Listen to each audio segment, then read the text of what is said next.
Meldrum's Monster Garage, and we're up early on Sunday morning out here to the Medina swap meet at the Medina County Fairgrounds. So hopefully we're going to see some good stuff. My nephew Charlie, there he is. He's right there. So he's joining us today. We should have fun. Uh-oh.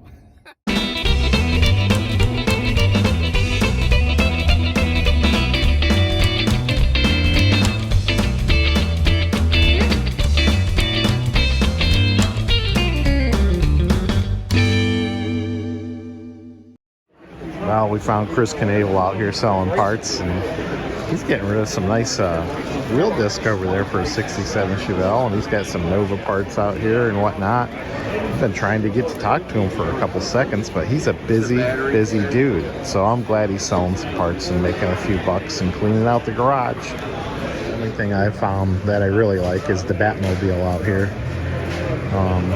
Everything I wanted they didn't have out here, but hey, that's the way it goes on a swap meet. Sometimes you find stuff, sometimes you don't, but I did run into a lot of great Chevelle Club members out here today, and yeah, it was fun.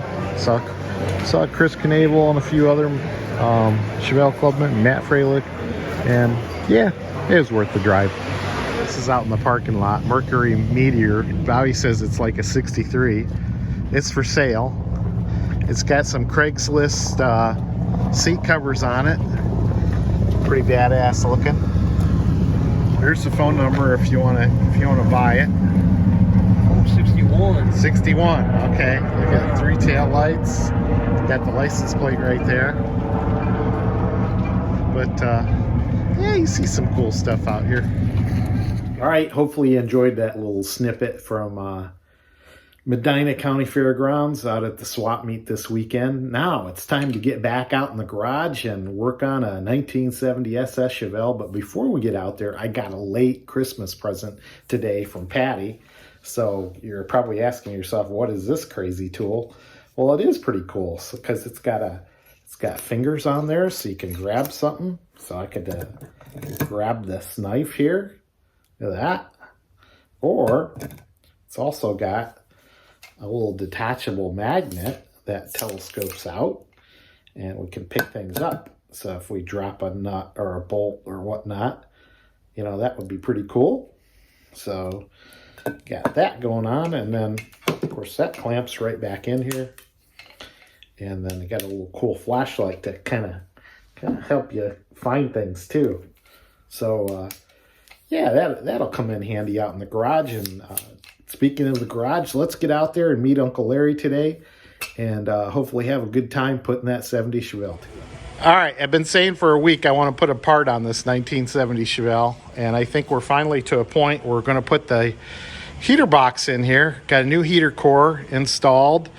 Got all the bracketry kind of restored there.